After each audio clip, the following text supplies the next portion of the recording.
ప్రపంచం మొత్తం భయంతో వణికిపోతుంది. ఒక అతిపెద్ద సునామీ రాబోతుంది. అమెరికా ప్రెసిడెంట్ డొనాల్డ్ ట్రంప్ కూడా ప్రపంచం మొత్తానికి ఒక అతిపెద్ద సునామీ రాబోతుందిగా హెచ్చరించాడు. అయితే ఈ సునామీ అమెరికాలోని చాలా ప్రాంతాన్ని ఎఫెక్ట్ చేయబోతుంది. అమెరికాలోని హవాయి సివియర్గా ఎఫెక్ట్ కాబోతుంది. రష్యా, జపాన్ దేశాల్లో ఆల్రెడీ సునామీ అలలు మొదలైపోయాయి.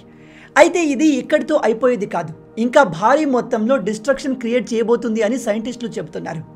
ప్రజెంట్ మీరు ఏ న్యూస్ పేపర్ని ఓపెన్ చేసినా, ఏ సోషల్ మీడియా ప్లాట్ఫామ్ ఓపెన్ చేసినా సునామీకి సంబంధించిన న్యూస్లే వైరల్ అవుతున్నాయి. రష్యాలో ఈరోజు ఉదయం 6 గంటల సమయంలో ఒక భారీ భూకంపం దాదాపు 8.8 మ్యాగ్నిట్యూడ్తో వచ్చింది. ఇది సముద్రం లోపల వచ్చింది. ఇది తెలిసిన వెంటనే అమెరికా, జపాన్, ఫిలిప్పీన్, ఇండోనేషియా లాంటి దేశాలు అలర్ట్ అయిపోయాయి. ఇక్కడ మీరు క్లియర్గా గమనించాల్సిన విషయం ఏమిటంటే, దీంతో మన ఇండియాకు ఎటువంటి ప్రమాదం లేదు. ఈ భూకంపంతో కానీ, ఈ సునామీతో కానీ మనకు ఎటువంటి ప్రమాదం లేదు. We are completely safe. ఎందుకంటే ఇదంతా జరుగుతుంది మన ఇండియన్ ఓషియన్లో కాదు, పసిఫిక్ ఓషియన్లో. ఈ భూకంపం అండ్ సునామీలు క్రియేట్ అయింది పసిఫిక్ మహాసముద్రంలో. మీలో తెలియని వాళ్ళకి చెప్తున్నాను, పసిఫిక్ మహాసముద్రం ప్రపంచంలోనే అతి పెద్దది. ఇది ఎంత పెద్దదో నాకు తెలిసి మీలో చాలామందికి ఐడియా ఉండకపోవచ్చు. మనం భూమిని ఒక యాంగిల్ నుంచి చూస్తే మొత్తం ఈ సముద్రమే కనిపిస్తుంది. ఇది మన ఇండియాకు తూర్పు వైపుగా ఉంటుంది. ఈ పసిఫిక్ ఓషియన్ ఎంత పెద్దదో మీకు అర్థం కావడానికి ఒక చిన్న ఎగ్జాంపుల్ చెప్తాను. ఈ మహాసముద్రంలో మన 5 చంద్రులను అంటే 5 మూన్స్ని ఫిట్ చేయవచ్చు. దీన్ని బట్టి ఇది ఎంత పెద్దదో మీకు అర్థమై ఉంటుంది. ఈ పసిఫిక్ ఓషియన్లోనే North America, South America, Australia, China, Russia, జపాన్కు చెందిన అన్ని కోస్టల్ ఏరియాస్ కవర్ అవుతాయి. అయితే ఈ పసిఫిక్ ఓషియన్ బౌండరీని ది రింగ్ ఆఫ్ ఫైర్ అంటారు. ఎందుకంటే ఈ ప్రాంతంలోనే ఎక్కువగా భూకంపాలు, సునామీలు వస్తూ ఉంటాయి. ఎప్పుడైతే భూకంపాలు సముద్రం లోపల వస్తాయో అవి సునామీకి దారితీస్తాయి. గుర్తుపెట్టుకోండి, మామూలుగా ఎర్త్ పైన భూకంపం వస్తే భూమి కంపించి బిల్డింగ్లు, ఇల్లులు కూలిపోయి డిస్ట్రక్షన్ క్రియేట్ చేస్తుంది.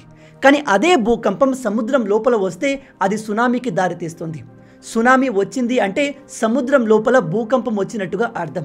ఇప్పుడు కూడా ఈ భూకంపం ఇదిగో ఈ రింగ్ ఆఫ్ ఫైర్లోని రష్యా ప్రాంతంలో వచ్చింది. అయితే అదృష్టవశాత్తు రష్యాలోని ఈ ప్రాంతంలో ఎక్కువగా ప్రజలు ఉండరు. అదే సేమ్ భూకంపం ఇటు సైడు అంటే యూరప్ సైడ్ వచ్చి ఉంటే వేల మంది, లక్షల మంది ప్రాణాలు కోల్పోయేవారు.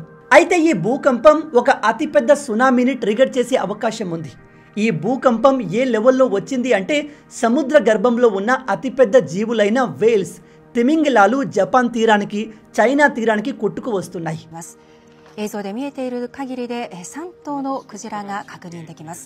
千葉県館山市の映像でした。ఇంత భారీ జీవులు సునామీని తట్టుకోలేక సముద్రం ఒడ్డుకు వచ్చేస్తున్నాయి అంటే లోపల ఎంత భారీ విధ్వంసం క్రియేట్ అయిందో మీరు ఇమాజిన్ చేసుకోవచ్చు. స్వయంగా అమెరికా ప్రెసిడెంట్ ఈ భూకంపం గురించి ట్వీట్ చేసి Hawaii, Alaska, United states, Japan తీర ప్రాంతాలు అప్రమత్తంగా ఉండాల్సిందిగా చెప్తున్నారు. ఒకవైపు ఇదంతా జరుగుతుంటే ఇంకొంతమంది ఆన్లైన్లో ఇది న్యాచురల్గా వచ్చిన భూకంపం కాదు, జపాన్కి చెందిన న్యూక్లియర్ సబ్మరైన్ పేలిపోయి ఉంటుంది, లేదా ఏదైనా యాక్సిడెంట్ జరిగి ఉంటుంది, లేదా ఏదైనా న్యూక్లియర్ వెపన్ని టెస్ట్ చేసి ఉంటారు అని చెప్తున్నారు. కానీ గైస్, అది కంప్లీట్గా అబద్ధం. యాజ్ ఆఫ్ నౌ అలాంటి ఏ అప్డేట్ జపాన్ గవర్నమెంట్ కానీ, అమెరికా గవర్నమెంట్ కానీ రివీల్ చేయలేదు. అలాంటిది జరగలేదు. నేను మీకు స్టార్టింగ్లో చెప్పినట్టుగా ఈ రింగ్ ఆఫ్ ఫైర్ ఏరియాలో తరచుగా భూకంపాలు, సునామీలు వస్తూ ఉంటాయి. ఇక్కడ వచ్చే సునామీలు, భూకంపాల్ని మీరు ముందే ప్రిడిక్ట్ చేయడానికి పెద్దగా స్కిల్స్ ఉండాల్సిన అవసరం లేదు. రెగ్యులర్గా ఇక్కడ సునామీలు వస్తూ ఉంటాయి కాబట్టి ఎవరు ఏది ప్రిడిక్ట్ చేసినా అది నిజమే అనిపిస్తుంది. అయితే ఇక్కడ ఇంకొంతమంది చెప్పేది ఏమిటంటే, ఇదిగో ఈ ఓర్ ఫిష్లు కొన్ని రోజుల కింద సముద్ర తీరాల్లో కనిపించాయి. ఇవి సముద్రం లోపల డిస్టర్బెన్స్ స్టార్ట్ అయినప్పుడు ఏదైనా సునామీ రాబోతుంది అనే సంకేతాలు ఇవ్వడానికి బయటకు వస్తుంది అని చాలామంది చెప్తారు. ఒక రకంగా ఈ థియరీని మనం నమ్మవచ్చు. ఎందుకంటే ఈ జీవులు చాలా సెన్సిటివ్గా ఉంటాయి. సముద్ర గర్భం నార్మల్గా ఉన్నప్పుడు ఇవి అక్కడే ఉంటాయి. కానీ అక్కడ ఏదైనా డిస్టర్బెన్స్ జరిగినప్పుడు దాన్ని తట్టుకోలేక ఇవి సముద్ర తీరానికి వచ్చేస్తాయి. అలాంటప్పుడు ఇవి కనిపిస్తే ఏదో జరుగుతుంది అనే విషయాన్ని మనం అంచనా వేయవచ్చు. కానీ ఇవి కనిపించిన ప్రతిసారి ఏదో ఒకటి ఖచ్చితంగా జరుగుతుంది అంటే అది నిజం కాదు. ఎందుకంటే ఇప్పుడు పొల్యూషన్ పెరుగుతుంది, వాతావరణంలో టెంపరేచర్ పెరుగుతుంది, గ్లోబల్ వార్మింగ్ జరుగుతుంది. ఆ కారణాల వల్ల కూడా కొన్ని జీవులు డిస్టర్బ్ అయి స్టెబిలిటీ కోల్పోయి సముద్ర తీరానికి కొట్టుకు వస్తున్నాయి. కాబట్టి తీరంలో మీకు ఇలాంటి ఓర్షిప్లు కనిపిస్తే ఖచ్చితంగా సునామీ వస్తుంది అని చెప్పడం ఈ కాలంలో సరికాదు. జపాన్ ఆల్రెడీ సేఫ్టీ మెజర్స్ని స్టార్ట్ చేసింది. ఎందుకంటే పసిఫిక్ ఓషియన్లో సునామీ ఎక్కడ వచ్చినా మేజర్గా ఎఫెక్ట్ అయ్యేది జపాన్ కాబట్టి వాళ్ళు ఆల్రెడీ దాదాపు 8 లక్షల మందిని సముద్ర తీర ప్రాంతాల నుంచి సేఫ్ ప్లేస్కి తరలించేశారు. కాబట్టి ఈసారి ఈ సునామీతో పెద్దగా ప్రాణ నష్టం జరిగే అవకాశం లేదు. కానీ సైంటిస్టులు ఎక్స్పెక్ట్ చేసిన దానికంటే పవర్ఫుల్ సునామీ. ఇంతకుముందు ఎప్పుడు లేని ఎత్తులో సముద్రపు అలలు ఎగిసి పడితే దాన్ని మనం ఏమీ చేయలేము, ప్రకృతి ముందు తలవంచక తప్పదు. అలాంటి సునామీ గనక వస్తే ప్రపంచం ఎప్పుడు చూడని విధ్వంసాన్ని చూస్తుంది. అయితే ఇప్పటి వరకు వచ్చిన అన్ని భూకంపాల్లో ఇదే పెద్దదా అంటే నో. 2011లో వచ్చిన భూకంపం అండ్ సునామీ మోడర్న్ డేస్లో వచ్చిన అతిపెద్ద ప్రమాదాలు. ఇప్పుడు ఈ భూకంపం ఎర్త్ మొత్తాన్ని నాశనం చేస్తుందా అంటే నో. ఇది కేవలం రెగ్యులర్గా వచ్చే భూకంపం కంటే కాస్త పెద్దది. దీనివల్ల పసిఫిక్ ఓషియన్ కోస్టల్ ఏరియాలో ఉన్న ప్రాంతాలు ఎఫెక్ట్ అవుతాయి. మన ఇండియాకు దీంతో ఎటువంటి ప్రాబ్లం లేదు. సింపుల్గా సమ్మరీ చెప్పాలి అంటే రష్యాలోని ఇదిగో ఈ ప్రాంతంలో 8.8 మ్యాగ్నిట్యూడ్తో భూకంపం వచ్చింది. ఇది రీసెంట్ టైంలో వచ్చిన అతిపెద్ద భూకంపం. ఇది సముద్రంలో వచ్చింది కాబట్టి సునామీని క్రియేట్ చేసింది. ఇప్పుడు tsunami already Russia, Japan coastal ఏరియాని హిట్ చేసేసింది. ఇది మరింత సివియర్ అయ్యే అవకాశం ఉంది అని చెప్తున్నారు.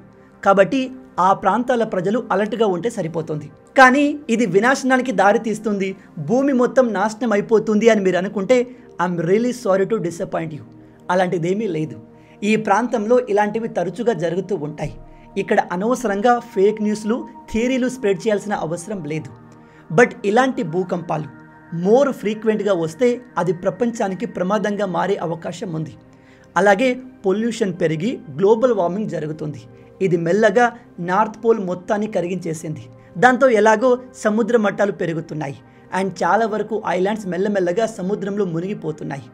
డొనాల్డ్ ట్రంప్ వచ్చినప్పటి నుంచి అతను వాతావరణ కాలుష్యం గురించి, గ్లోబల్ వార్మింగ్ గురించి అస్సలు పట్టించుకోవడం లేదు. ఇప్పుడు ఈ భూకంపం వల్ల ఏమీ కాకపోవచ్చు, కానీ వెరీ సూన్ ప్రపంచంలోని అన్ని దేశాల్ని ఎఫెక్ట్ చేసే ఒక అతిపెద్ద విధ్వంసం రాబోతుంది. దాన్ని ఎవ్వరూ ఆపలేరు.